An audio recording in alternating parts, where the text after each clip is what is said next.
വേദിയിലിരിക്കുന്ന നമുക്കൊക്കെ പ്രിയങ്കരനും ആദരണീയനും നമുക്കൊക്കെ ആവേശവും ഇന്ത്യയുടെ പ്രതീക്ഷയും നമുക്കൊക്കെ ഏറ്റവും ഹൃദയത്തിൽ നമ്മൾ സ്നേഹിക്കുകയും ബഹുമാനിക്കുകയും ആദരിക്കുകയും ചെയ്യുന്ന പ്രിയപ്പെട്ട രാഹുൽജി, വേദിയിലിരിക്കുന്ന UDFിൻ്റെ KC വേണുഗോപാൽജി ആൻഡ് പ്രിയപ്പെട്ട VD അടക്കമുള്ള വേദിയിലിരിക്കുന്ന ഐക്യ ജനാധിപത്യ മുന്നണിയുടെ നേതാക്കന്മാരെ, പ്രിയപ്പെട്ട സഹോദരന്മാരെ, പ്രിയപ്പെട്ട സഹോദരിമാരെ, പ്രിയപ്പെട്ട നാട്ടുകാരെ, നമ്മളൊക്കെ കഴിഞ്ഞ ലോക്സഭാ തെരഞ്ഞെടുപ്പ് കഴിഞ്ഞപ്പോൾ നമുക്കൊക്കെ ഒരു ജീവൻ തിരിച്ചു കിട്ടിയ ഒരവസ്ഥയിലാണ്. അതിനൊക്കെ നമ്മൾ നന്ദി പറയേണ്ടത് നരേന്ദ്രമോദി അടക്കമുള്ള BJP നേതാക്കന്മാർ ഒരുപാട് ആളുകൾ നമ്മുടെ പ്രിയപ്പെട്ട രാഹുൽജിയെ പരിഹസിച്ചപ്പോഴും സമചിത്തയോടുകൂടി വളരെ തന്ത്രപരമായി ഒരു തെരഞ്ഞെടുപ്പിനെ നയിക്കുകയും കോൺഗ്രസിനെയും ഇന്ത്യ മുന്നണിയെയും 236 സീറ്റിലേക്ക് എത്തിക്കുകയും ചെയ്ത പ്രിയങ്കരനായ നേതാവ് രാഹുൽജി. വയനാട് ലോക്സഭാ മണ്ഡലത്തിൽ ഈ ഏറനാടിൻ്റെയും തിരുവമ്പാടിയുടെയും നിലമ്പൂരിൻ്റെയും അതുപോലെ തന്നെ വണ്ടൂരിൻ്റെയും വോട്ടർമാർക്ക് നന്ദി പറയുന്നതിന് വേണ്ടിയാണ് ഇന്ന് ഇടവണ്ണയിൽ എത്തിച്ചേർന്നിട്ടുള്ളത്. ഞാൻ കൂടുതൽ രാഷ്ട്രീയ കാര്യങ്ങളെ സംബന്ധിച്ച് ഒന്നും പറയുന്നില്ല. കമ്മ്യൂണിസ്റ്റുകാരൻ പറഞ്ഞു കമ്മ്യൂണിസ്റ്റ് പാർട്ടി ഉണ്ടെങ്കിലേ ഇന്ത്യ ഉണ്ടാവുകയുള്ളൂ എന്ന് പറഞ്ഞു. കമ്മ്യൂണിസ്റ്റ് പാർട്ടി ഉണ്ടായാൽ ആകെ കോൺഗ്രസിൻ്റെ സഹായത്തോടു കൂടി രാജസ്ഥാനിലെ സിക്കാറിൽ 31,743 വോട്ട് 2019 ലഭിച്ച കമ്മ്യൂണിസ്റ്റ് പാർട്ടി കോൺഗ്രസിന് 4,24,749 വോട്ട് ലഭിച്ച കോൺഗ്രസ് പ്രിയപ്പെട്ട രാഹുൽജിയുടെയും കോൺഗ്രസ് നേതൃത്വത്തിൻ്റെയും മഹാമനസ്കതയോടുകൂടി രാജസ്ഥാനിലെ ആ സീറ്റ് CPMന് വിട്ടുകൊടുക്കുകയും CPMന്റെ സ്ഥാനാർത്ഥിയെ കോൺഗ്രസ് 74,000 വോട്ടിന് ജയിപ്പിച്ച മഹത്തായ പാരമ്പര്യമുള്ള ഒരു പാർട്ടിയാണ് ഇന്ത്യൻ നാഷണൽ കോൺഗ്രസ് എന്ന് മനസ്സിലാക്കണം. രാജ്യത്ത് BJPയുടെ നേതൃത്വത്തിലുള്ള ഒരു ഗവൺമെന്റിനെ താഴിറക്കാൻ, നരേന്ദ്രമോദിയുടെ അഹങ്കാരത്തിന് ഒരു അറുതി വരുത്താൻ ശ്രീ രാഹുൽജി തന്ത്രപരമായി കോൺഗ്രസിന്റെ രാഷ്ട്രീയ തെരഞ്ഞെടുപ്പ് തന്ത്രങ്ങൾക്കും പ്രചാരണത്തിനും ചുക്കാൻ പിടിക്കുകയും ഇന്ന് ഇന്ത്യ മുന്നണി മുഖ്യ പ്രതിപക്ഷമായി ഇന്ന് രാജ്യത്ത് വന്നിരിക്കുകയാണ്. നമ്മുടെ പ്രിയപ്പെട്ട രാഹുൽജി നമുക്കൊക്കെ ആവേശമാണ്. കഴിഞ്ഞ 2019 മുതൽ 2024 വരെ ഈ ലോക്സഭാ മണ്ഡലത്തിൽ നമുക്കൊക്കെ പ്രിയങ്കരനായി നമ്മുടെ എല്ലാ പ്രയാസങ്ങളിലും പ്രശ്നങ്ങളിലും ഇടപെടുകയും അങ്ങനെ നമ്മുടെ എല്ലാം ഹൃദയത്തിൽ ചേരുകയും ചെയ്ത അദ്ദേഹം ഇന്ന് വീണ്ടും നമ്മുടെ ഈ ലോക്സഭാ മണ്ഡലത്തിൽ നിന്ന് വിജയിച്ചിരിക്കുകയാണ്. അദ്ദേഹം റായ്ബറേലിയിൽ കോൺഗ്രസിൻ്റെ ഏറ്റവും നെഹ്റു കുടുംബത്തിൻ്റെ ഏറ്റവും പ്രിയപ്പെട്ട സീറ്റായ റായ്ബറേലിയിലും അദ്ദേഹം മത്സരിച്ചു. അദ്ദേഹം അവിടെയും വിജയിച്ചു. ഞങ്ങൾക്ക് ഒന്നേ പറയാനുള്ളൂ, രാഹുൽജിയോട് അങ്ങേക്ക് ഏതാണ് ഉത്തമം? കോൺഗ്രസ് പാർട്ടിക്ക് ഏതാണ് ഉത്തമം? ഏതാണ് നിങ്ങളുടെ പാർട്ടിക്കും ഇന്ത്യ മുന്നണിക്കും ഉത്തമം? അതിന് ഉചിതമായ തീരുമാനമെടുക്കുന്നതിൽ വയനാട് ലോക്സഭാ മണ്ഡലത്തിലെ ജനങ്ങൾക്ക് യാതൊരു പ്രയാസവുമില്ല. ഞങ്ങൾക്ക് ഭാവി ഇന്ത്യയുടെ പ്രധാനമന്ത്രിയായി അങ്ങയുടെ കൂടെ നിന്നുകൊണ്ട് അങ്ങ് ഈ രാജ്യത്തെ നയിക്കണമെന്നുള്ളൊരു സ്വപ്നം യാഥാർത്ഥ്യമാകണമെന്ന് മാത്രമേ ഞങ്ങൾക്കുള്ളൂ എന്ന് മാത്രമേ എനിക്ക് പറയാനുള്ളൂ. ഞാൻ കൂടുതലായി ഒന്നും തന്നെ പറയുന്നില്ല. കാലാവസ്ഥ പ്രതികൂലമാണ്. ആ കാലാവസ്ഥ പ്രതികൂലമായിട്ടും ഇവിടെ എത്തിയ ഈ ജനസഞ്ചാരത്തെ സാക്ഷി നിർത്തിക്കൊണ്ട് നമുക്കൊക്കെ പ്രിയപ്പെട്ട രാഹുൽജിയെ നിങ്ങൾക്ക് വേണ്ടി ഞാൻ ഈ പരിപാടിയിലേക്ക് ഹാർദമായി സ്വാഗതം ചെയ്യുന്നു. നമ്മുടെ ഈ വേദിയിലിരിക്കുന്നത് AICCയുടെ രാഷ്ട്രീയകാര്യ കോൺഗ്രസിന്റെ സംഘടനാകാര്യ സമിതി ചെയർമാനും ഈ തെരഞ്ഞെടുപ്പിൽ നമുക്കൊക്കെ ആവേശവും ഞങ്ങൾക്കൊക്കെ മാർഗനിർദ്ദേശങ്ങളും തരുകയും തന്ത്രപരമായി തെരഞ്ഞെടുപ്പ് രംഗത്ത് എല്ലാ കേരളത്തിലെ 20 ലോക്സഭാ മണ്ഡലങ്ങൾക്കും നേതൃപരമായ ചുക്കാൻ പിടിക്കുകയും അതുപോലെ തന്നെ ആലപ്പുഴയിൽ സ്ഥാനാർത്ഥിയായി വരികയും അവിടെ പോയി 70,000 വോട്ടിൻ്റെ ഭൂരിപക്ഷത്തിന് ലോക്സഭയിലേക്ക് പോവുകയും ചെയ്ത പ്രിയപ്പെട്ട KC വേണുഗോപാൽ അവരെ ഈ പരിപാടിയിലേക്ക് ആർദ്രമായി സ്വാഗതം ചെയ്യുന്നു. കേരളത്തിൽ പ്രതിപക്ഷത്തിരുന്നു കൊണ്ട് യുവത്വത്തിൻ്റെ പ്രതീകമായിക്കൊണ്ട് ഏത് കാര്യത്തിലും വ്യക്തത വരുത്തിക്കൊണ്ട് CPMനെയും പിണറായി വിജയൻ്റെയും തെറ്റായ ചെയ്തികൾക്ക് അടരാടി പോരാടിക്കൊണ്ട് ഏത് കാര്യത്തിലും നിയമസഭയിലും അതുപോലെ തന്നെ സംസ്ഥാനത്തും ഏതെങ്കിലും പ്രശ്നങ്ങളും പ്രയാസങ്ങളും ഉണ്ടെങ്കിൽ അവിടെ ഓടിയെത്തുന്ന എൻ്റെ പ്രിയപ്പെട്ട VD സതീശൻ അറുവകൾ, കേരളത്തിൻ്റെ പ്രതിപക്ഷ നേതാവ്, അദ്ദേഹത്തെ ഞാൻ ഈ പരിപാടിയിലേക്ക് സ്വാഗതം ചെയ്യുന്നു. പിന്നീട് നമുക്കിതിന് സ്വാഗതം ചെയ്യാനുള്ളത് കോൺഗ്രസ് തെരഞ്ഞെടുപ്പ് കാലത്ത് കോൺഗ്രസിന്റെ വർക്കിംഗ് പ്രസിഡന്റായി പ്രവർത്തിച്ച പ്രിയപ്പെട്ട ബഹുമാന്യനും ആദരണീയനുമായ എൻ്റെ വന്ദനായ പിതാവിൻ്റെ ആത്മസുഹൃത്തുമായ എം ഹസൻ സാഹിബ് അവരുകളെയാണ്. അദ്ദേഹത്തെ ഈ പരിപാടിയിലേക്ക് സ്വാഗതം ചെയ്യുന്നു. അതുപോലെ തന്നെ 1982 കേരള നിയമസഭയിലേക്ക് 25ാമത്തെ വയസ്സിൽ തെരഞ്ഞെടുക്കപ്പെടുകയും 1984 കെ കരുണാകരന്റെ ഓമനപുത്രനായിക്കൊണ്ട് 84 ചെറുപ്പക്കാരനായി കേരളത്തിന്റെ ഗ്രാമവികസന വകുപ്പ് മന്ത്രിയാവുകയും നിങ്ങളുടെയും എൻ്റെയും ഒക്കെ പ്രിയപ്പെട്ട സിരിയാജിയുടെ കൂടെ പ്രവർത്തിക്കുകയും ചെയ്ത എനിക്ക് എൻ്റെ രാഷ്ട്രീയ പ്രവർത്തനത്തിൽ എന്നും താങ്ങും തണലുമായി ഉപദേശ നിർദ്ദേശങ്ങൾ നൽകുന്ന പ്രിയപ്പെട്ട രമേശ് ചെന്നിത്തല അവരുകളെ ഞാൻ ഈ പരിപാടിയിലേക്ക് സ്വാഗതം ചെയ്യുന്നു. ഒരുപാട് ആളുകൾക്ക് സ്വാഗതം പറയാനുണ്ട്. പിന്നീട് ഇവിടെ സ്വാഗതം പറയേണ്ടത് ഇന്ന് യുവാക്കളുടെ ഹരമായി CPM-ന്റെ കൊട്ടളങ്ങൾ തകർത്തുകൊണ്ട് ഒരുപാട് പ്രയാസങ്ങൾ ഉണ്ടായപ്പോൾ തെരഞ്ഞെടുപ്പ് സമയത്ത് പോലും വർഗീയപരമായ CPM പ്രചരണം അയച്ചുവിട്ടപ്പോഴും വടകര അങ്ങാടിയിൽ CPM-കാരൻ വളരെ മ്ലേച്ഛമായ രാഷ്ട്രീയ പ്രവർത്തനം നടത്തി ഒരു ഫ്ലെക്സ് വെച്ച് മുസ്ലിം ലീഗിന്റെ കൊടി അതിന്റെ വെച്ച്, അതുപോലെ തന്നെ അപ്പുറത്ത് ഷാഫി പറമ്പിന്റെ ഫോട്ടോ വെച്ചിട്ട് സൈബർ വിങ്ങൾ ഇദ്ദേഹം പാകിസ്ഥാനിൽ ഒന്ന് വന്ന് ചോദിച്ച നെറികെട്ട പ്രചരണം നടത്തിയ CPM-ന് തക്കതായ മറുപടി നൽകിയ നമുക്കൊക്കെ അഭിമാനം, യുവത്വത്തിന്റെ പ്രതീകം, നമ്മുടെ സ്നേഹവാചനം എൻ്റെ പ്രിയപ്പെട്ട സുഹൃത്ത് ഷാഫി പറമ്പിൽ അവരുടെ ഈ പരിപാടിയിലേക്ക് സ്വാഗതം ചെയ്യുന്നു. പിന്നീട് ഇവിടെ സ്വാഗതം പറയാനുള്ളത് ഈ തെരഞ്ഞെടുപ്പിന് ലോക്സഭാ മണ്ഡലത്തിന്റെ തെരഞ്ഞെടുപ്പ് കമ്മിറ്റി കൺവീനർ എൻ്റെ പ്രിയപ്പെട്ട സുഹൃത്ത്, വളരെ സൗമ്യതയോടുകൂടി, ഞാൻ കുറച്ച് അഗ്രസീവ് ആയാലും അത് വളരെ പക്വതയോടുകൂടി കൈകാര്യം ചെയ്യുന്ന എൻ്റെ പ്രിയപ്പെട്ട സ്നേഹിത സഹപ്രവർത്തകൻ, ഈ തെരഞ്ഞെടുപ്പ് കമ്മിറ്റിയുടെ കൺവീനർ പ്രിയപ്പെട്ട AP അനിൽകുമാർ MLA അവരുടെ ഈ പരിപാടിയിലേക്ക് സ്വാഗതം ചെയ്യും. അതുപോലെ തന്നെ UDF-ന്റെ തെരഞ്ഞെടുപ്പ് കമ്മിറ്റി ചെയർമാൻ, സംസ്ഥാന മുസ്ലിം ലീഗിന്റെ സെക്രട്ടറി പ്രിയപ്പെട്ട CP ചെറിയമുതം അവരുടെയും മലപ്പുറം DCC-യുടെ പ്രസിഡന്റ് പ്രിയപ്പെട്ട VS ജോയ് അവരുടെയും KPCC-യുടെ ജനറൽ സെക്രട്ടറി എൻ്റെ പ്രിയങ്കരനായ സുഹൃത്ത് ആര്യാടൻ ബാപ്പുട്ടിയെയും അതുപോലെ തന്നെ രാജ്യസഭാ അംഗമായ പ്രിയപ്പെട്ട നമ്മുടെ ഒരു സഹോദരി ജബി മേത്തർ MP അവരുടെയും അതുപോലെ തന്നെ യൂത്ത് കോൺഗ്രസിന്റെ സംസ്ഥാന പ്രസിഡന്റായ നമുക്കൊക്കെ പ്രതീക്ഷയായ രാഹുൽ മാങ്കൂട്ടത്തെയും ഈ പരിപാടിയിലേക്ക് സ്വാഗതം ചെയ്യുകയാണ്. ഞാൻ എൻ്റെ സ്വാഗത പ്രഭാഷണം അവസാനിപ്പിക്കുകയാണ്. അതുകൊണ്ട് ഈ പ്രതികൂല കാലാവസ്ഥയിലും ഈ സമയത്ത് ഇത്രയും അധികം ആളുകൾ ഇവിടെ സംഘടിച്ചു വന്നത് പ്രിയപ്പെട്ട രാഹുൽജിയോടുള്ള നമ്മുടെ കടപ്പാടും നന്ദിയും രേഖപ്പെടുത്താണ്. വന്ന നിങ്ങളെ എല്ലാ സഹോദരന്മാരെയും സഹോദരിമാരെയും വിദ്യാർത്ഥികളെയും നാട്ടുകാരെയും UDF-ന്റെ നേതാക്കന്മാരെയും എല്ലാവരെയും ഒറ്റവാക്കിൽ സ്വാഗതം ചെയ്തുകൊണ്ട് ഈ ചടങ്ങിന്റെ അധ്യക്ഷ സ്ഥാനത്തേക്ക് വേണ്ടി പ്രിയപ്പെട്ട നമ്മുടെ തെരഞ്ഞെടുപ്പ് കമ്മിറ്റി കൺവീനർ പ്രിയപ്പെട്ട AP അനിൽകുമാർ അവരുടെ സാദരം ക്ഷണിച്ചുകൊണ്ട് ഞാൻ എൻ്റെ വാക്കുകൾ അവസാനിപ്പിക്കുന്നു. നന്ദി. ജയ് ഹിന്ദ്.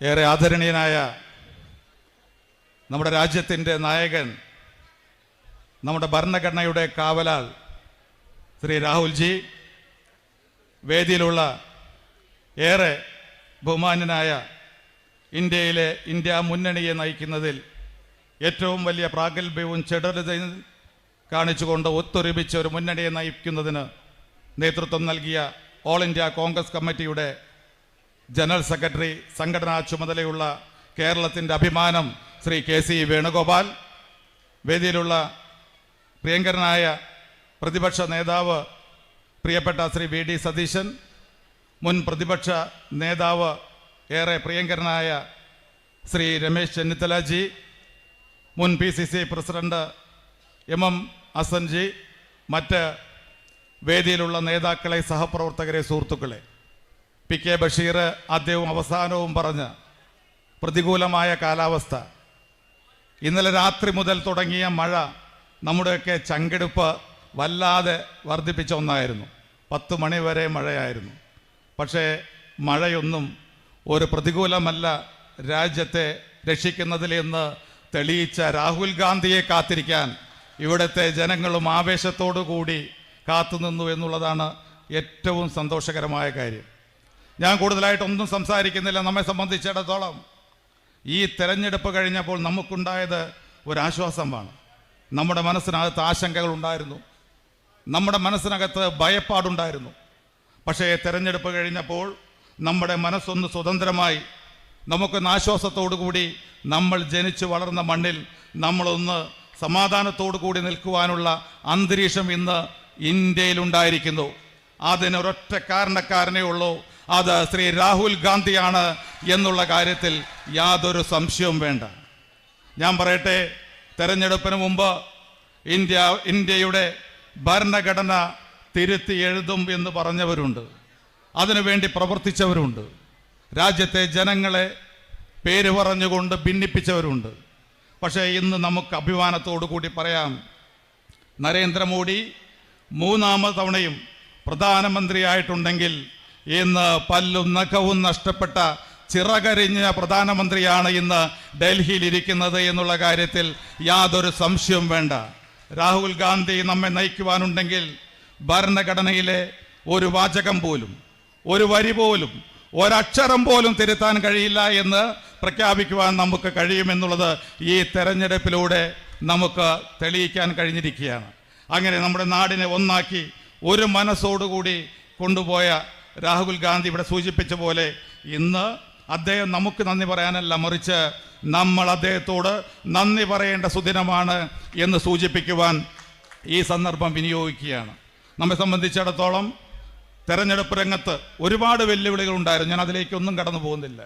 ആ വെല്ലുവിളികളൊക്കെ അതിജീവിച്ചുകൊണ്ട് ഒരു മനസ്സായി, ഒറ്റക്കെട്ടായി, രാഷ്ട്രീയത്തിനതീതമായി വ്യത്യസ്ത ചിന്താഗതിക്കാർ പോലും ഇന്ന് രാഹുൽ ഗാന്ധിയോടൊപ്പം നിന്നുകൊണ്ട് പലരും പറഞ്ഞു 1 ലക്ഷം, 1.5 ലക്ഷം, 2 ലക്ഷം കടക്കില്ല എന്ന് പറഞ്ഞെടുത്ത് 3,65,000 വോട്ടിൻ്റെ ഭൂരിപക്ഷം നമുക്ക് ലഭിച്ചിട്ടുണ്ടെങ്കിൽ അത് നിങ്ങളുടെ പ്രവർത്തനമാണ്, നിങ്ങളുടെ പിന്തുണയാണ് എന്ന് പറയുവാൻ മാത്രം ഈ സന്ദർഭം വിനിയോഗിച്ചുകൊണ്ട് നമുക്കുറപ്പാണ് ഇന്ന് ഈ ഗവൺമെൻറ്, നരേന്ദ്രമോദിയുടെ ഗവൺമെൻറ് എത്ര നാൾ മുന്നോട്ട് പോകണം, എത്ര നാൾ ഭരിക്കണമെന്നുള്ള അതിൻ്റെ ജാതകക്കുറിപ്പ് എഴുതുന്നത് ശ്രീ രാഹുൽ ഗാന്ധി ആയിരിക്കും എന്നുള്ള കാര്യത്തിൽ യാതൊരു സംശയവുമില്ല.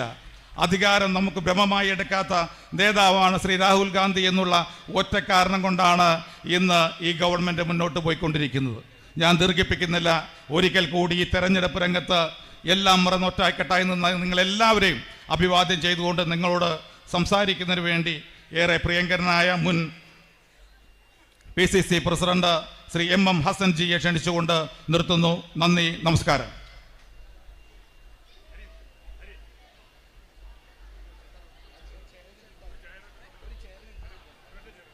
പ്രിയപ്പെട്ട അധ്യക്ഷൻ ശ്രീ അനിൽകുമാർ, നമ്മുടെ എല്ലാം അഭിമാനമായ പ്രിയങ്കരനായ രാഹുൽജി, ശ്രീ KC വേണുഗോപാൽ, പ്രതിപക്ഷ നേതാവ് ശ്രീ VD സതീശൻ, ശ്രീ രമേശ് ചെന്നിത്തല, ശ്രീ ഷാഫി പറമ്പിൽ, ശ്രീ PK ബഷീർ, മറ്റു നേതാക്കളെ, പ്രിയമുള്ള സഹോദരി സഹോദരന്മാരെ, സഹപ്രവർത്തകരെ, രാഹുൽജി ഇപ്പോൾ നമ്മുടെ മുമ്പിൽ വന്നിരിക്കുന്നത് നമ്മുടെ പാർലമെന്റ് അംഗമായിട്ടാണ്. അത് വയനാടിൻ്റെ മാത്രമല്ല, ഇന്ത്യയിൽ അപൂർവമായി മാത്രം അംഗീകാരം കിട്ടുന്ന 2 പാർലമെന്റ് നിയോജക മണ്ഡലങ്ങളിൽ നിന്ന് വിജയിച്ച ഒരു ഡബിൾ വിക്ടറിയോടുകൂടിയാണ് രാഹുൽജി ഇന്ന് ഇവിടെ വന്നിരിക്കുന്നത്. ഇവിടെ നമ്മുടെ അധ്യക്ഷൻ പറഞ്ഞു, ഞങ്ങൾക്ക് വലിയ മഴയായിരുന്നു, ഞങ്ങൾക്ക് ആശങ്കയുണ്ടായിരുന്നു. എനിക്കൊരാശങ്കയുണ്ടായിരുന്നില്ല. കാരണം പേമാരിയിൽ, മഴയത്തും കാറ്റത്തും വെയിലത്തും മഞ്ഞത്തും കന്യാകുമാരി മുതൽ കാശ്മീർ വരെ കാൽനടയായി നടന്ന രാഹുൽ ഗാന്ധി വയനാടിൽ കാലുകുത്തുമ്പോൾ മഴ അദ്ദേഹത്തെ സ്വീകരിക്കാൻ വേണ്ടി മാറി നിൽക്കുന്നു എന്നുള്ളത് തന്നെ നമുക്ക് ഏറ്റവും സന്തോഷത്തിന് വക നൽകുന്നു. അദ്ദേഹം തീർച്ചയായിട്ടും ഇവിടെ പറഞ്ഞതുപോലെ ഇന്ത്യൻ ഭരണഘടനയുടെ കാവലാളായി ഈ തെരഞ്ഞെടുപ്പ് പ്രചരണ രംഗത്ത് അദ്ദേഹം നടത്തിയ പ്രസംഗങ്ങൾ, അദ്ദേഹത്തിൻ്റെ യോഗങ്ങൾ നമ്മളൊക്കെ TV-യിലൊക്കെ കണ്ടു. എന്നെ അത്ഭുതപ്പെടുത്തിയ ഒരു കാര്യം, തെരഞ്ഞെടുപ്പ് പ്രചരണം കഴിഞ്ഞു, ആദ്യത്തെ പത്രസമ്മേളനത്തിൽ അവിടെയും അദ്ദേഹം ഈ ഭരണഘടന ഉയർത്തിക്കാണിച്ചു മാധ്യമപ്രവർത്തകരോട്. അദ്ദേഹം പറഞ്ഞു, ഞങ്ങളുടെ പോരാട്ടം, ഈ ഭരണഘടനയെ സംരക്ഷിക്കാനുള്ള പോരാട്ടം ഞങ്ങൾ തുടരും. പാർലമെന്റിനകത്തും പുറത്തും ആ ഭരണഘടന അപ്പോഴും ഉയർത്തിക്കാണിച്ചപ്പോൾ ഇന്ത്യയിലെ ജനങ്ങൾക്ക് മുഴുവൻ ബോധ്യമായി ഭരണഘടനയുടെ യഥാർത്ഥ കാവലാളാണ് രാഹുൽ ഗാന്ധി എന്ന് മനസ്സിലായി. ഇവിടെ ഇനി അദ്ദേഹം അടുത്തു വരുന്നത്, ഇവിടെ ബഷീർ പ്രത്യാശ പ്രകടിപ്പിച്ചത് ഭാവിയിൽ ഇന്ത്യയുടെ പ്രധാനമന്ത്രിയായി അദ്ദേഹത്തെ കാണാൻ സ്വീകരിക്കാൻ ഞങ്ങൾ ആഗ്രഹിക്കുന്നു എന്നാണ്. ഞാൻ അതിനൊരു ഭേദഗതി അവതരിപ്പിക്കുന്നു. ഒരുപക്ഷേ ഈ ലോക്സഭയുടെ കാലാവധി അവസാനിക്കുന്നതിന് മുമ്പ് അദ്ദേഹം ഇന്ത്യയുടെ പ്രധാനമന്ത്രിയായി ഇവിടെ വരണം എന്ന് നമ്മൾ ആഗ്രഹിക്കുകയാണ്. അതുകൊണ്ട് ഈ രാജ്യത്തെ മുഴുവൻ മതേതര ജനാധിപത്യ വിശ്വാസികളുടെയും വിശ്വാസവും സ്നേഹവും ഏറ്റുവാങ്ങിയ രാഹുൽ ഗാന്ധിയെ സ്നേഹം കൊണ്ട് എല്ലാ കാലത്തും വീർപ്പ് മുട്ടിച്ച ഈ വയനാട്ടിലെ ജനത ഇന്ന് അദ്ദേഹത്തെ അങ്ങേയറ്റം ആരാധനയോടെ സ്നേഹത്തോടെ അദ്ദേഹത്തെ സ്വീകരിക്കുകയാണ്. അദ്ദേഹത്തിന് ഹൃദയം നിറഞ്ഞ അഭിനന്ദനങ്ങൾ രേഖപ്പെടുത്താൻ മാത്രം ഈ അവസരം വിനിയോഗിക്കുന്നു. രാഹുൽജിയോടായ ഒരു അപേക്ഷയുണ്ട്. കാരണം ഇന്ത്യൻ ഭരണഘടനയിൽ ഭൂരിപക്ഷം കിട്ടുന്ന കക്ഷി, ഭൂരിപക്ഷമുള്ള ആളാണ് പ്രധാനമന്ത്രിയാവുന്നത്. ആ ഭരണഘടനയിൽ ഒരു വ്യവസ്ഥയുണ്ട്, ഇന്ത്യയിലെ ഭരണപക്ഷത്തിന്റെ മുമ്പിൽ നിന്ന് ശക്തമായി പ്രധാനമന്ത്രിയുടെ മുഖത്ത് നോക്കി രാജ്യത്തെ ജനങ്ങളുടെ ശബ്ദം പ്രതിഫലിപ്പിക്കാൻ ആണ് ഇന്ത്യയുടെ പ്രതിപക്ഷ നേതാവിനെ ഭരണഘടന രൂപം കൊടുത്തിട്ടുള്ളത്. അതുകൊണ്ട് തീർച്ചയായിട്ടും നമ്മുടെ രാജ്യത്തെ ഭരണഘടനയെ രക്ഷിക്കാനുള്ള അദ്ദേഹത്തിന്റെ പോരാട്ടം ശക്തമായി തുടരട്ടെ എന്ന് ആശംസിച്ചുകൊണ്ട് എന്റെ വാക്കുകൾ നിർത്തുന്നു. ജയ് ഹിന്ദ്. മുൻ പ്രതിപക്ഷ നേതാവ്, മുൻ PCC പ്രസിഡന്റ് ബഹുമാന്യനായ ശ്രീ രമേശ് ചെന്നിത്തലാജി.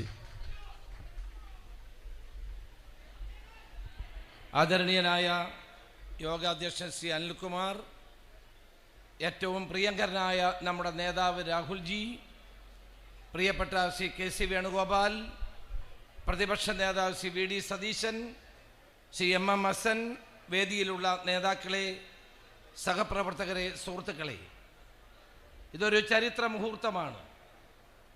നമ്മുടെ പ്രിയങ്കരനായ നേതാവ് ശ്രീ രാഹുൽ ഗാന്ധിക്ക് 3,67,000-ത്തിലധികം വോട്ടുകളുടെ ഭൂരിപക്ഷം നേടിക്കൊടുത്ത ജനങ്ങളാണ് ഇവിടെ സമ്മേളിച്ചിരിക്കുന്നത്. അദ്ദേഹം ഇന്ന് രാജ്യത്തൊരു ചരിത്ര ദൗത്യം ഏറ്റെടുത്തിരിക്കുകയാണ്. അബ് കി ബാർ 400 പാർ എന്ന് പറഞ്ഞുകൊണ്ട് 400 സീറ്റ് നേടുമെന്ന് പറഞ്ഞുകൊണ്ട് ജനങ്ങളെ കബളിപ്പിച്ച ഒരു പ്രധാനമന്ത്രിക്ക് നേരെ ഒറ്റയാൻ പോരാട്ടമാണ് പ്രിയപ്പെട്ട ശ്രീ രാഹുൽ ഗാന്ധി നടത്തിയത്. ആ പോരാട്ടത്തിൽ മോഡി പരാജയപ്പെട്ടിരിക്കുന്നു, രാഹുൽ ഗാന്ധി വൻപിച്ച വിജയം നേടിയിരിക്കുന്നു എന്നുള്ളതാണ് സത്യം. ഇന്ത്യയിലെ ജനങ്ങൾ പ്രധാനമന്ത്രിക്ക് കൊടുത്തതിനേക്കാൾ വലിയ ഭൂരിപക്ഷത്തോടെയാണ് റായ്ബറേലിയിലും വയനാട്ടിലും അദ്ദേഹം വൻപിച്ച ഭൂരിപക്ഷത്തോടെ ജയിച്ചത്. ഒന്ന് ആഞ്ഞു പിടിച്ചിരുന്നെങ്കിൽ വാരണാസിയിൽ നരേന്ദ്രമോദി പരാജയപ്പെടുമായിരുന്നു എന്നുള്ള കാര്യത്തിൽ തർക്കമില്ല. ആ പോരാട്ടം നമുക്ക് മുന്നോട്ട് കൊണ്ടുപോകണം. ഈ രാജ്യത്തിന്റെ പ്രധാനമന്ത്രിയായി രാഹുൽ ഗാന്ധി അവരോധിക്കുന്നത് വരെയുള്ള പോരാട്ടങ്ങളുമായി നമുക്ക് മുന്നോട്ട് പോകണം. രാജ്യത്തിന്റെ മതേതരത്വവും ജനാധിപത്യവും സംരക്ഷിക്കാൻ ഈ രാഹുൽ ഗാന്ധി മാത്രം മതി എന്ന് ഒരിക്കൽ കൂടി തെളിയിച്ചിരിക്കുന്നു. അദ്ദേഹത്തിന് സർവ്വവിധ മംഗളങ്ങളും നേർന്നുകൊണ്ട് എടവണ്ണയാണ് ഏറ്റവും വലിയ ഭൂരിപക്ഷം നൽകിയത്. ശ്രീ PK ബഷീറിനെ ഞാൻ അഭിനന്ദിക്കുന്നു. എടവണ്ണയിലെ ജനങ്ങളെ ഞാൻ അഭിനന്ദിക്കുന്നു. ഏറ്റവും കൂടുതൽ ഭൂരിപക്ഷം നൽകിയ അവർ തിരുത്തുകയാണ്. വണ്ടൂര്, നിലമ്പൂര്, ഏറനാട് 3 പേർക്കും ഹൃദയം നിറഞ്ഞ ആശംസകൾ നേർന്നുകൊണ്ട് എന്റെ വാക്ക് നിർത്തുന്നു. നമസ്കാരം. ജയ് ഹിന്ദ്. കേരളത്തിലെ നിയമസഭയ്ക്കകത്തും പുറത്തും കേരളത്തിലെ UDFന്റെ പ്രതിപക്ഷ ശബ്ദം ശ്രീ VD സതീശൻ.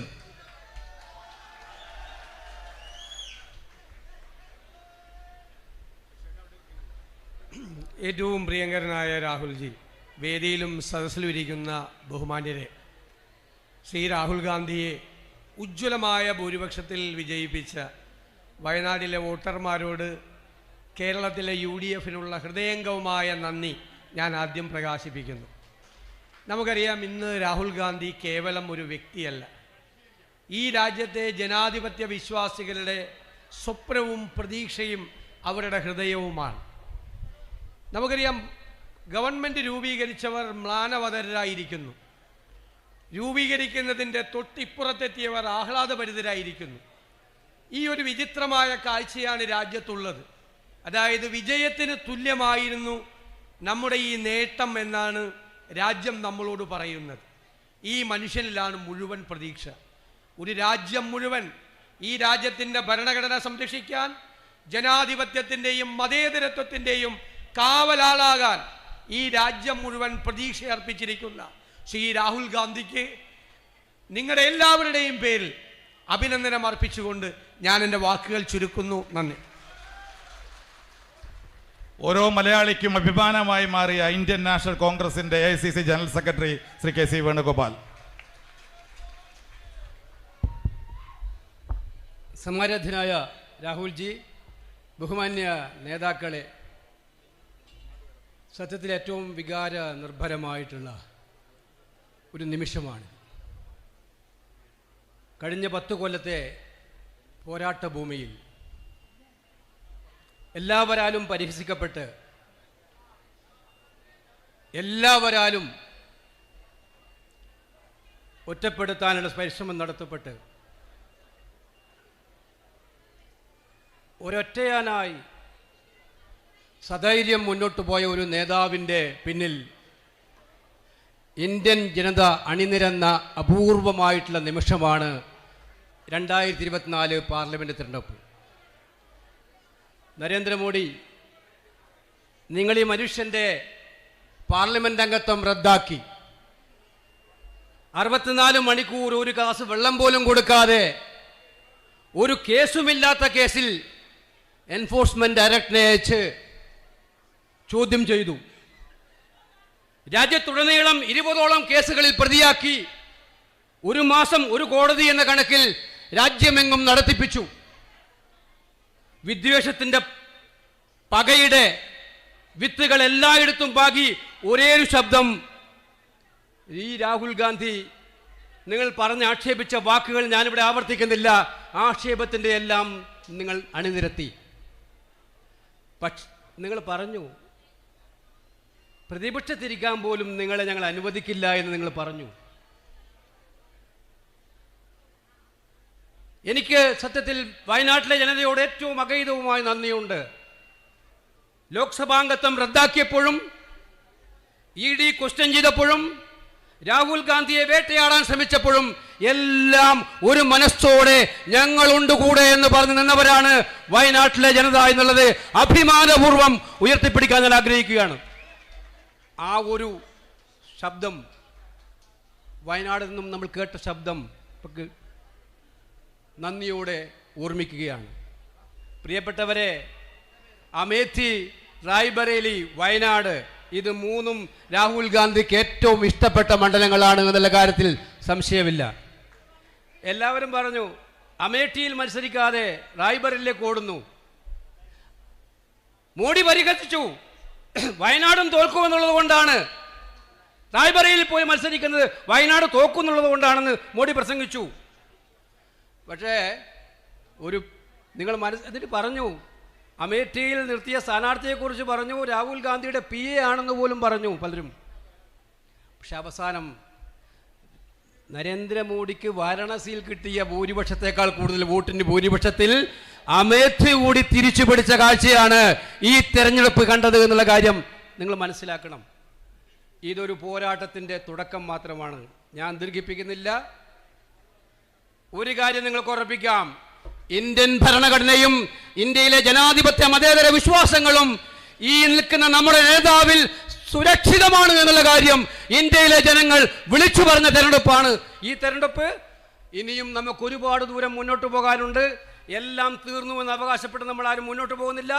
ഇനിയുള്ള പോരാട്ടമുഖങ്ങളിൽ വിട്ടുവീഴ്ചയില്ലാതെ, സന്ധിയില്ലാതെ ഓരോ ഇഞ്ചും മുന്നോട്ട് പോകാൻ, പ്രതിപക്ഷത്തെ നയിക്കാൻ പ്രിയങ്കരനായ രാഹുൽ ഗാന്ധിയുടെ ഏറ്റവും ഉജ്ജ്വലമായ നേതൃത്വം നമുക്ക് അവസരം നൽകട്ടെ എന്ന് പ്രാർത്ഥിച്ചുകൊണ്ട് വയനാടിന് ജനങ്ങൾക്ക് വോട്ട് ചെയ്ത് വിജയിപ്പിച്ച ജനങ്ങൾക്ക് അഗൈതവുമായി നന്ദി രേഖപ്പെടുത്തിക്കൊണ്ട് അവസാനിപ്പിക്കുന്നു.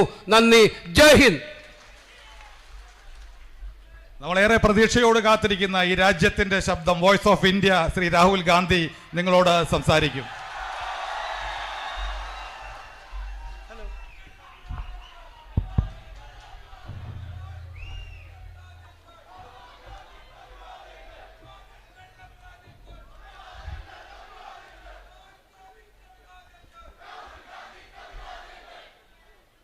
KC Venugopal, VD Satisan, Ramesh Chenithala, PV Abdul Wahab, MM Hassanji, AP Anil Kumar, PK Bashir, VS Joy, Cheria Mohammed, Jebi Mather, Shafi Parambil, Aryadan Shokatji, Alipata Jamila, Rahul Mamkutaltil, all the senior leaders on the stage, party workers, UDF workers, brothers and sisters, I'd like to welcome all of you here today.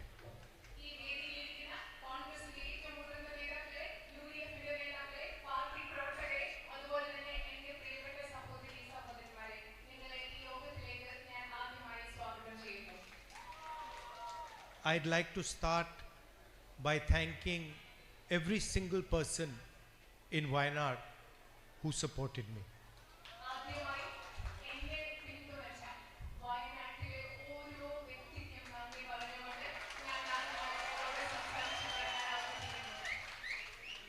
UDF voters, LDF voters, UDF workers, leaders, everybody who took part in the election and supported me and made my victory possible, I'd like to thank with all my heart.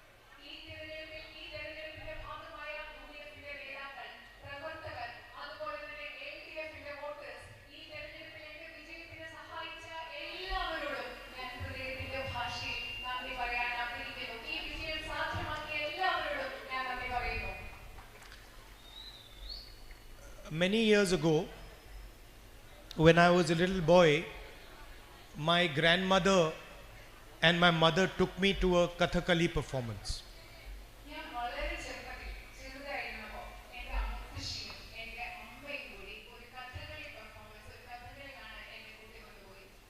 And I remember I was small and I didn't understand anything about Kathakali.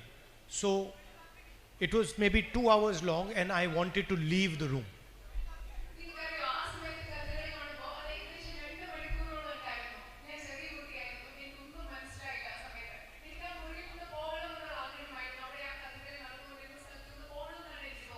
I kept telling my grandmother, I'm bored, I want to go, it's hot. Every excuse I could find, I kept telling her.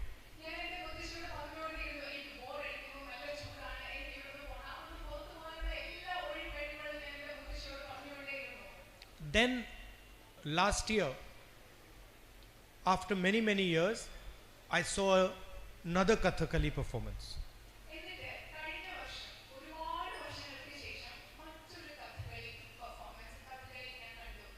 And this time, there was a lady who was explaining me exactly what was going on.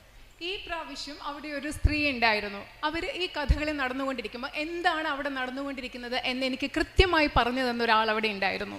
And it was 3 hours long. The performance was 3 hours long. It was very hot, but I didn't realize that 3 hours passed. I didn't feel the heat. I was just looking at the performance.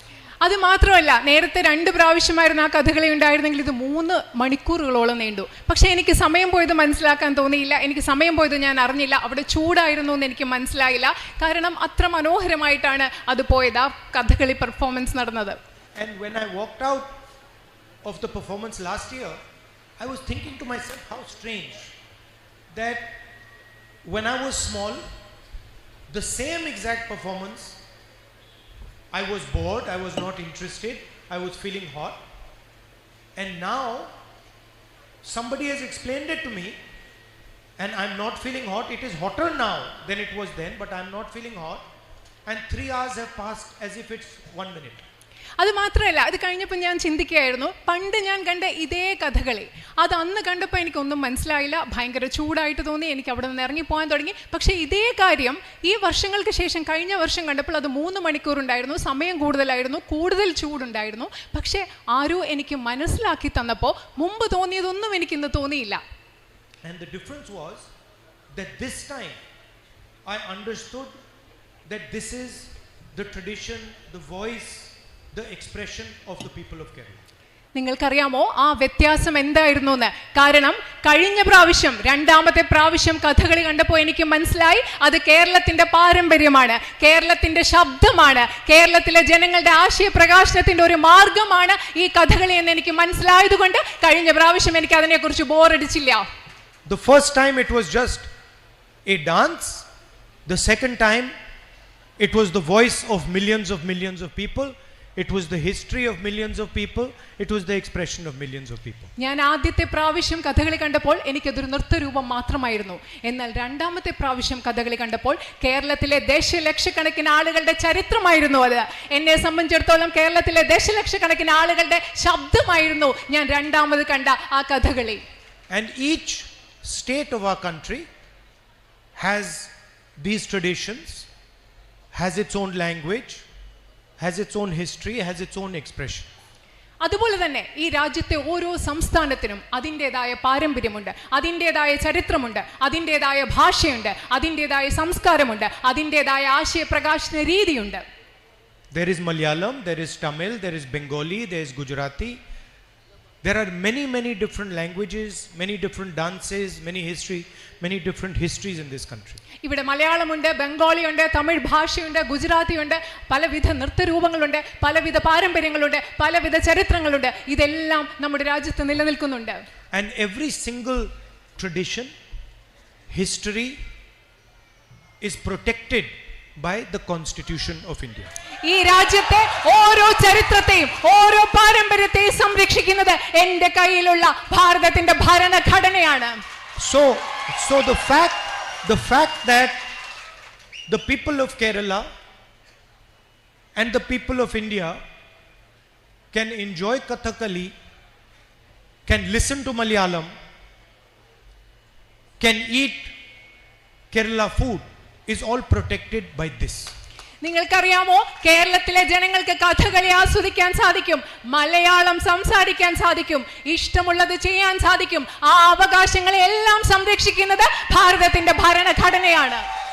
And if this was gone, then somebody can come to Kerala and say, we do not want you to speak Malayalam. ഈ ഭരണഘടന ഈ രാജ്യത്തില്ലാതായാൽ ഈ രാജ്യത്തിലേക്ക്, കേരളത്തിലേക്ക് ഒരാൾക്ക് വന്ന് ആർക്ക് വേണമെങ്കിലും അത് പറയാം, നിങ്ങൾ മലയാളം സംസാരിക്കേണ്ട എന്ന് പറയാൻ സാധിക്കും. We do not want you to have dosa for breakfast. നിങ്ങൾ പ്രഭാത ഭക്ഷണമായി ദോശ കഴിക്കേണ്ട എന്ന് കേരളത്തിലേക്ക് വന്ന ആളുകൾക്ക് പറയാൻ സാധിക്കും ഈ ഭരണഘടന ഇവിടെ ഇല്ലാതായാൽ. Or we don't like this particular tradition of yours. നിങ്ങളുടെ ഒരു പ്രത്യേക പാരമ്പര്യം ഞങ്ങൾക്ക് ഇഷ്ടമല്ല എന്ന് ആർക്കെങ്കിലും കേരളത്തിൽ വന്ന് പറയാൻ സാധിക്കും ഈ ഭരണഘടന ഇവിടെ ഇല്ലാതായാൽ. And the fight in this election was about the Constitution. ഈ തെരഞ്ഞെടുപ്പിൽ നടന്ന പോരാട്ടം എന്ന് പറയുന്നത് ഈ ഭരണഘടനയെ കുറിച്ചുള്ള പോരാട്ടമാണ് ഈ തെരഞ്ഞെടുപ്പിൽ ഇവിടെ നടന്നത്. And it was on one side millions of Indian people saying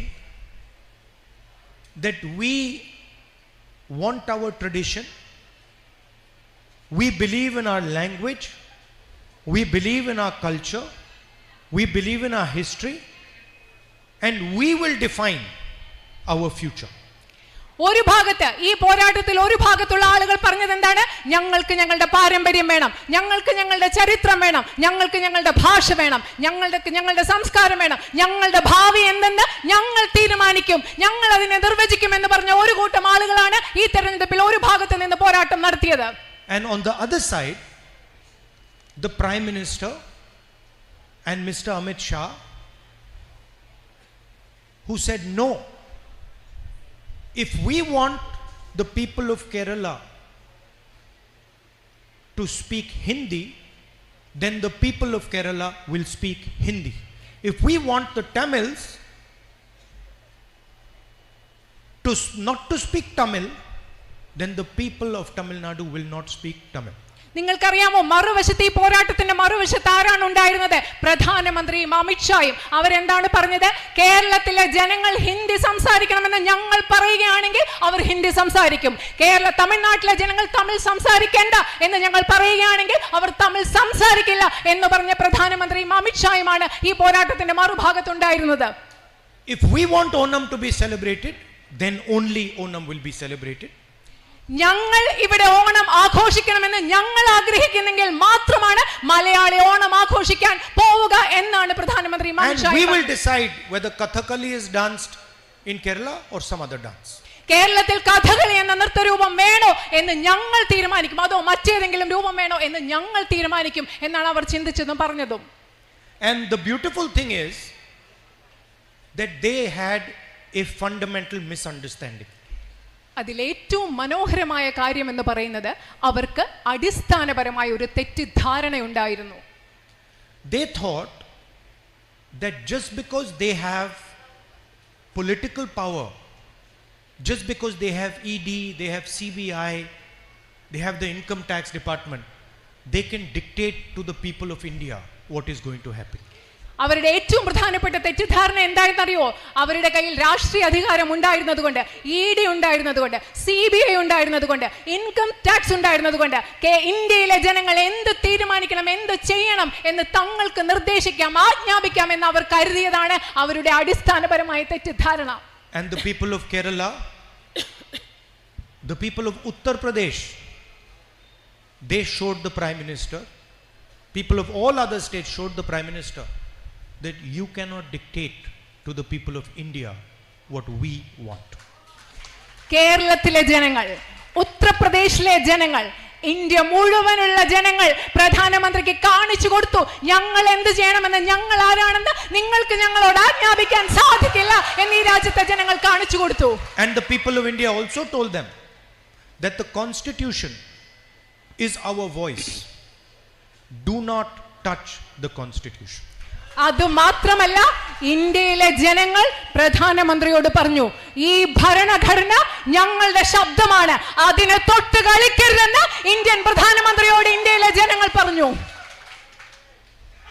21st century is a visual century. 21ാം നൂറ്റാണ്ട് എന്ന് പറയുന്നത് കാഴ്ചകളുടെ ഒരു ലോകമാണ്. Images have become much more important. ഇന്ന് നമ്മൾ കാണുന്ന ഈ ലോകത്ത് ഇമേജുകൾ, ചിത്രങ്ങൾ, പ്രതിച്ഛായകൾ അത് വളരെയധികം പ്രധാനപ്പെട്ടതാണ്. Before the election you saw BJP leaders saying we will tear up the constitution, we will throw the constitution away, we will change the constitution. നിങ്ങൾ തെരഞ്ഞെടുപ്പിന് മുമ്പ് കേട്ട് കാണും ബിജെപിയുടെ നേതാക്കൾ പറഞ്ഞത്, ഞങ്ങൾ കോൺസ്റ്റിറ്റ്യൂഷനെ ഇല്ലാതാക്കും, ഞങ്ങൾ ഭരണഘടനയെ എടുത്തു കളയും എന്നൊക്കെ പറഞ്ഞത് നിങ്ങൾ കേട്ടിട്ടുണ്ടാവും. Arrogance of power. അത് അധികാരത്തിന്റെ ധാർഷ്ട്യത്തിലാണ് അവർ പറഞ്ഞത്. After the election you saw the Prime Minister doing this to the constitution. പക്ഷേ തെരഞ്ഞെടുപ്പിന് ശേഷം ഇന്ത്യൻ പ്രധാനമന്ത്രി ഭരണഘടനയോട് ഇങ്ങനെ ചെയ്യുന്നത് നിങ്ങൾ കണ്ടിട്ടുണ്ടാവും. So you can see that the people of India have spoken. നിങ്ങൾക്ക് കാണാൻ സാധിക്കും ഇന്ത്യയിലെ ജനങ്ങൾ എങ്ങനെ സംസാരിച്ചു, അവർ സംസാരിച്ചു എന്ന് നിങ്ങൾക്ക് കാണാൻ സാധിക്കും. And also notice that hatred has been defeated by love and affection. അത് മാത്രമല്ല, നിങ്ങൾ ഇതുകൂടി ശ്രദ്ധിക്കണം, ഈ രാജ്യത്തെ വെറുപ്പിനെ ഈ രാജ്യത്തെ ജനങ്ങൾ സ്നേഹം കൊണ്ട്, വാത്സല്യം കൊണ്ട് ഈ രാജ്യത്തെ ജനങ്ങൾ പരാജയപ്പെടുത്തിയിരിക്കുന്നു. Arrogance has been defeated by humility. ധാർഷ്ട്യത്തെ വിനയം കൊണ്ട് പരാജയപ്പെടുത്തിയിരിക്കുന്നു. In fact, the truth is the Prime Minister barely escaped in Varanasi. നിങ്ങൾക്കറിയോ, സത്യം എന്ന് പറഞ്ഞാൽ പ്രധാനമന്ത്രി വാരണാസിയിൽ കഷ്ടിച്ച് രക്ഷപ്പെട്ടതാണ് എന്നതാണ് സത്യം. And he would have been defeated himself in Varanasi. അദ്ദേഹം തന്നെത്താൻ അവിടെ പരാജയപ്പെട്ടേനെ വാരണാസിയിൽ. The BJP was defeated in Ayodhya. BJP അയോധ്യയിൽ പരാജയപ്പെട്ടു. So even the people of Ayodhya have sent a message to the BJP that we do not appreciate hatred and violence. അതുമാത്രമല്ല, അയോധ്യയിലെ പോലും ജനങ്ങൾ ബിജെപിക്ക് കൃത്യമായൊരു സന്ദേശം നൽകി, ഞങ്ങൾ അക്രമത്തെ, വെറുപ്പിനെ ഞങ്ങൾ ഉൾക്കൊള്ളുന്നില്ല എന്ന് അയോധ്യയിലെ ജനങ്ങൾ ബിജെപിക്ക് കൃത്യമായ സന്ദേശം നൽകി.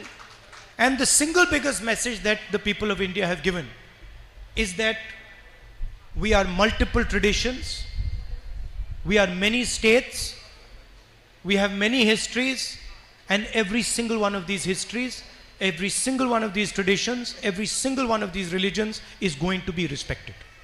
ഈ രാജ്യത്തെ ജനങ്ങൾ നൽകിയ ഏറ്റവും പ്രധാനപ്പെട്ട സന്ദേശം, ബി ജെ പിക്ക് നൽകിയ ഏറ്റവും പ്രധാനപ്പെട്ട സന്ദേശം എന്ന് പറയുന്നത്, ഞങ്ങൾ വ്യത്യസ്ത സംസ്കാരങ്ങളാണ്, ഞങ്ങൾ വ്യത്യസ്ത പാരമ്പര്യങ്ങളാണ്, ഞങ്ങൾ വ്യത്യസ്ത ഭാഷകളാണ്, ഞങ്ങൾ വ്യത്യസ്ത സംസ്ഥാനങ്ങളാണ്, ഞങ്ങൾ വ്യത്യസ്ത മതങ്ങളാണ്. ഈ രാജ്യത്ത് ഈ ഓരോ മതവും ഓരോ ഭാഷയും ഓരോ സംസ്കാരവും ഓരോ സംസ്ഥാനവും ഓരോ ചരിത്രവും ബഹുമാനിക്കപ്പെടണം എന്ന സന്ദേശമാണ് ഇന്ത്യയിലെ ജനങ്ങൾ കൃത്യമായി നൽകിയത്. I can tell you that the government that has been formed in Delhi is a crippled government. ഞാൻ പറയാം നിങ്ങളോട്, ഇന്ന് ഡൽഹിയിൽ ഉണ്ടായിരിക്കുന്ന ഒരു ഗവൺമെന്റ് സമ്പൂർണ്ണമായ ഒരു ഗവൺമെന്റ് അല്ല, പ്രശ്നങ്ങളുള്ള ഒരു ഗവൺമെന്റ് തന്നെയാണ്. The opposition has dealt a fatal blow to the BJP. ബിജെപിക്ക് കഠിനമായ ഒരു അടിയാണ് ഇന്ത്യയിലെ പ്രതിപക്ഷം നൽകിയിരിക്കുന്നത്. And you will see that even Mr. Narendra Modi's attitude will have to change. നിങ്ങൾ ശ്രദ്ധിച്ചാൽ മനസ്സിലാക്കാൻ പറ്റും, നരേന്ദ്രമോദിയുടെ കാഴ്ചപ്പാട്, നരേന്ദ്രമോദിയുടെ സമീപനം മാറേണ്ടിയിരിക്കുമെന്ന് നിങ്ങൾക്ക് മനസ്സിലാക്കാൻ സാധിക്കും. Because the people of India have sent him a clear message. കാരണം ഇന്ത്യയിലെ ജനങ്ങൾ അദ്ദേഹത്തിന് കൃത്യമായ ഒരു സന്ദേശം നൽകിയിട്ടുണ്ട്. From our perspective, our role of opposition will continue. നമ്മുടെ കാഴ്ചപ്പാടിൽ നിന്ന് പ്രതിപക്ഷം എന്ന രീതിയിൽ നമ്മുടെ പങ്ക്, ഉത്തരവാദിത്വം അത് തുടർന്നുകൊണ്ടിരിക്കും. We proposed an alternative vision for the people of India, a pro-poor, compassionate vision, and we will fight for that vision. ഈ രാജ്യത്തെ ജനങ്ങൾക്ക് മുമ്പിൽ ഈ രാജ്യത്തിന്റെ വികസനത്തിന് വേണ്ടിയിട്ടുള്ള ഒരു ബദൽ ദർശനം ഇന്ത്യൻ നാഷണൽ കോൺഗ്രസ് അവതരിപ്പിച്ചു. സഹാനുഭൂതിയുള്ള, കാരുണ്യമുള്ള, ഈ രാജ്യത്തെ ജനങ്ങളോട്, ദരിദ്രരോട് ചേർന്ന് നിൽക്കുന്ന ഒരു ദർശനം. അതിനുവേണ്ടി, ആ കാഴ്ചപ്പാടിന് വേണ്ടി ഞങ്ങൾ പൊരുതിക്കൊണ്ടേയിരിക്കും. We are committed to making India a fairer society, a more productive society. കൂടുതൽ ഉൽപാദനക്ഷമമായ, കൂടുതൽ ന്യായയുക്തമായ ഒരു സമൂഹമായി ഇന്ത്യയെ മാറ്റുന്നതിന് വേണ്ടി ഞങ്ങൾ തുടർന്നും പരിശ്രമിച്ചുകൊണ്ടേയിരിക്കും. Now I have a dilemma in front of me. ഇപ്പോ എൻ്റെ മുന്നിൽ വലിയ ഒരു ധർമ്മസങ്കടമുണ്ട്. The question is, will I be member of parliament of Wayanad or will I be member of parliament of Raebareli? എൻ്റെ മുന്നിലുള്ള ഏറ്റവും വലിയ ധർമ്മസങ്കടം ചോദ്യം എന്ന് പറയുന്നത്, ഞാൻ റായ്ബറേലിയിലെ പാർലമെന്റ് അംഗമാവുമോ ആയി തുടരുമോ അതോ വയനാട്ടിലെ പാർലമെന്റ് അംഗമായി തുടരുമോ? Unfortunately, like the Prime Minister, I am not guided by God. ദൗർഭാഗ്യകരമായി എനിക്ക് ധർമ്മസങ്കടമുള്ള എൻ്റെ കാര്യം പറയും. പ്രധാനമന്ത്രിയെ പോലെ പ്രധാനമന്ത്രിക്ക് എല്ലാം ചെയ്യണമെന്ന് പറഞ്ഞു കൊടുക്കുന്നത് ദൈവമാണ്. പക്ഷേ എൻ്റെ കാര്യത്തിൽ അങ്ങനെയല്ല. അതുകൊണ്ട് എനിക്ക് ആ I am a human being. ഞാനൊരു സാധാരണ മനുഷ്യനാണ്. You know, you saw in the election, first the Prime Minister said 400 par. നിങ്ങൾ ഇലക്ഷൻ സമയത്ത് കണ്ടു കാണാം, പ്രധാനമന്ത്രി പറഞ്ഞു 400-ലധികം വോട്ടുകൾ, 400-ലധികം സീറ്റുകൾ. After that 400 par disappeared and 300 par came. ആ കുറച്ച് കഴിഞ്ഞപ്പോൾ ആ 400-ലധികം കഴിഞ്ഞു, പിന്നെ 300-ലധികം സീറ്റുകളായി. After that 300 par disappeared. അത് കഴിഞ്ഞപ്പോൾ ഈ 300-ലധികം സീറ്റുകളും അപ്രത്യക്ഷമായി. And then he gave a speech where he said, I am not biological. അത് കഴിഞ്ഞിട്ട് അദ്ദേഹം ഒരു പ്രസംഗം നടത്തി. ആ പ്രസംഗത്തിൽ പറഞ്ഞു, നിങ്ങളെയൊക്കെ പോലെ ഞാൻ ജൈവികമായി, അതായത് ജീവശാസ്ത്രപരമായി, ശാരീരികമായി ഉണ്ടായ ആളല്ല. He said, after my mother passed away, I realized that I am not a biological person. എൻ്റെ അമ്മ മരിച്ചതിന് ശേഷമാണ് എനിക്ക് മനസ്സിലായത് ഞാൻ നിങ്ങളെയൊക്കെ പോലെ ശാരീരികമായി, അതായത് ജീവശാസ്ത്രപരമായി ഉണ്ടായ ഒരാളല്ല എന്ന് എനിക്ക് മനസ്സിലായതെന്നാണ് നരേന്ദ്രമോദി പറഞ്ഞത്. I don't take any decision. ഞാൻ ഒരു തീരുമാനവും എടുക്കില്ല. I have been put on this earth by Paramatma and he takes all the decisions. എന്നെ ഈ ഭൂമിയിലേക്ക് വിട്ടത്, ഒന്നാമത് ഞാൻ ജീവശാസ്ത്രപരമായി ഉണ്ടായ ആളല്ല, എന്നെ ഈ ഭൂമിയിലേക്ക് വിട്ടത് പരമാത്മാവാണ്. എൻ്റെ എല്ലാ തീരുമാനങ്ങളും എടുക്കുന്നത് അദ്ദേഹമാണ്. ഇതാണ് നരേന്ദ്രമോദി പറഞ്ഞത്. Modiji has a strange Paramatma. Modiji പറയുന്ന ഒരു വിചിത്രമായ പരമാത്മാവാണ് മോദിജി പറഞ്ഞുകൊണ്ടിരിക്കുന്ന His Paramatma makes him take all the decisions in favor of Adani and Ambani. ഈ പരമാത്മാവ് എന്താണ് ചെയ്യുന്നത്? അദ്ദേഹത്തെ കൊണ്ട് എല്ലാ തീരുമാനങ്ങളും അദാനി അംബാനിയുടെ പേരിലാണല്ലോ ഈ പരമാത്മാവ് എടുപ്പിക്കുന്നത്. Paramatma tells him, Narendra Modi ji, this morning you are going to give Bombay airport to Adani. പരമാത്മാവ് അദ്ദേഹത്തോട് ഒരു രാവിലെ പറയുന്നു, ഇന്ന് രാവിലെ നിങ്ങൾ ബോംബെ വിമാനത്താവളം അദാനിക്ക് കൊടുക്കൂ. Okay, now you give Bombay, now you give Lucknow. അപ്പൊ നിങ്ങൾ ബോംബെ കൊടുത്തു കഴിഞ്ഞു, ഇനി നിങ്ങൾ ലക്നോ കൊടുക്കും. Good, now you have given 7 airports, now you give power plants. ഇപ്പൊ എയർപോർട്ടുകളെ വിമാനത്താവളങ്ങളെല്ലാം കൊടുത്തു തീർന്നു, ഇനി നിങ്ങൾക്ക് വൈദ്യുതി ഉൽപ്പാദിപ്പിക്കുന്ന നിലയങ്ങൾ അത് കൊടുത്തോളൂ അംബാനിക്ക്. Okay, good, now you've done power plants, now to help Adani with defense, you do Agniveer. നിങ്ങൾ എല്ലാ പവർ പ്ലാന്റുകളും, അതായത് വൈദ്യുതി ഉൽപ്പാദന നിലയങ്ങളെല്ലാം കൊടുത്തു കഴിഞ്ഞു, ഇനി എന്ത് ചെയ്യും? പ്രതിരോധത്തിൽ അദാനിയെ സഹായിക്കാൻ വേണ്ടി നിങ്ങൾ അദ്ദേഹത്തിന് അഗ്നിവീർ പദ്ധതി, ഇത് പരമാത്മാവ് അദ്ദേഹത്തിനും നരേന്ദ്രമോദിക്ക് കൊടുക്കുന്ന നിർദ്ദേശങ്ങളാണ്. But unfortunately, I do not have this luxury because I'm a human being and God does not order me. ശരിക്കും നരേന്ദ്രമോദി പറയുന്ന പോലെയുള്ള ഈ ഒരു വിശേഷ സൗഭാഗ്യം എനിക്കില്ല. കാരണം നരേന്ദ്രമോദിയോട് സംസാരിക്കുന്ന പോലെ പരമാത്മാവ് എന്നോട് സംസാരിക്കുന്നില്ല. കാരണം ഞാനൊരു സാധാരണ മനുഷ്യനാണ്. In fact, it is for me, it is much simpler. കാരണം പക്ഷേ എന്നെ സംബന്ധിച്ചിടത്തോളം അത് വളരെയധികം ലളിതമാണ്. My God is the poor people of India. കാരണം എന്റെ ദൈവം എന്ന് പറയുന്നത് ഈ രാജ്യത്തെ ദരിദ്രരായ മനുഷ്യരാണ് എന്റെ ദൈവം. My God is the people of Wayanad. എന്റെ ദൈവം എന്ന് പറയുന്നത് വയനാട്ടിലെ ജനങ്ങളായ നിങ്ങൾ ഓരോരുത്തരുമാണ്. So for me it's very easy. I just go talk to the people and my God tells me what to do. അതുകൊണ്ട് എനിക്ക് വളരെ എളുപ്പമാണ്. ഞാൻ പോയി എൻ്റെ ജനങ്ങളോട്, നിങ്ങളോട് ചോദിക്കും ഞാൻ എന്ത് ചെയ്യണം, നിങ്ങൾ എൻ്റെ ദൈവമാണ്, അപ്പൊ നിങ്ങൾ പറയുന്നത് ഞാൻ ചെയ്യും. എനിക്ക് എളുപ്പമാണ്. Anyway, back to the question of Wayanad or Raebareli. അതുകൊണ്ട് വീണ്ടും ആ ചോദ്യം വരികയാണ്, വയനാടാണോ റായ്ബറേലിയാണോ? ആ ചോദ്യം ഞാൻ ഇവിടെ ചോദിക്കുകയാണ്. What I will commit to you is that both Wayanad and Amethi and Raebareli will be happy with my decision. ഞാൻ നിങ്ങളോട് പറയുന്നത്, ഞാൻ നിങ്ങൾക്ക് ഉറപ്പ് നൽകുന്ന ഒരു കാര്യം എന്ന് പറയുന്നത്, ഞാൻ ഏത് തീരുമാനമെടുത്താലും ആ തീരുമാനം വയനാട്ടിലെ ജനങ്ങൾക്കും റായ്ബറേലിയിലെ ജനങ്ങൾക്കും സന്തോഷമുള്ള തീരുമാനമായിരിക്കും. Once again, thank you very much for your love and your affection, for your support and for all the energy that you gave me in this difficult period. ഒരിക്കൽ കൂടി നിങ്ങളുടെ എല്ലാ സ്നേഹത്തിനും, നിങ്ങളുടെ എല്ലാ വാത്സല്യത്തിനും, നിങ്ങളുടെ എല്ലാ പിന്തുണയ്ക്കും, അതുപോലെ തന്നെ ബുദ്ധിമുട്ടുള്ള ഈ കാലഘട്ടത്തിൽ നിങ്ങൾ എനിക്ക് നൽകിയ എല്ലാ ഊർജത്തിനും ഞാൻ ഒരിക്കൽ കൂടി നിങ്ങളോട് നന്ദി പറയുന്നു. And I look forward to seeing you again soon. നിങ്ങളെ വളരെ വേഗം വീണ്ടും കാണുന്നതിൽ ഞാൻ ആഗ്രഹിക്കുന്നു. Thank you. നന്ദി. പ്രിയമുള്ളവരെ, നമ്മുടെ സമ്മേളനം ഇവിടെ അവസാനിക്കുകയാണ്. നമ്മുടെ ഏറെ പ്രിയങ്കരനായ MP ശ്രീ ഷാഫി പറമ്പിൽ, രാജ്യസഭാംഗം ശ്രീ, അതുപോലെ തന്നെ ജബി മേത്തർ, നമ്മുടെ ഏറ്റവും പുതിയ നമ്മുടെ രാജ്യസഭാംഗം അഡ്വക്കേറ്റ് ഹാരിസ് ബീരാൻ, എല്ലാവരും വേദിയിലുണ്ട്. അവരുടെയൊക്കെ ആശംസകൾ അറിയിക്കുന്നു. ഇന്നലെ തെരഞ്ഞെടുക്കപ്പെട്ട കാലിക്കറ്റ് യൂണിവേഴ്സിറ്റിയുടെ ചെയർമാനും ജനറൽ സെക്രട്ടറി ഉൾപ്പെടെയുള്ള ഭാരവാഹികളാണ് നിങ്ങൾ രാഹുൽ ഗാന്ധിയോടൊപ്പം നിൽക്കുന്നത്. അവർക്കും അഭിവാദ്യങ്ങൾ നേരുന്നു. നന്ദി പറയുന്നതിന് വേണ്ടി DCC പ്രസിഡന്റ് VS ജോയിയെ ക്ഷണിക്കുന്നു.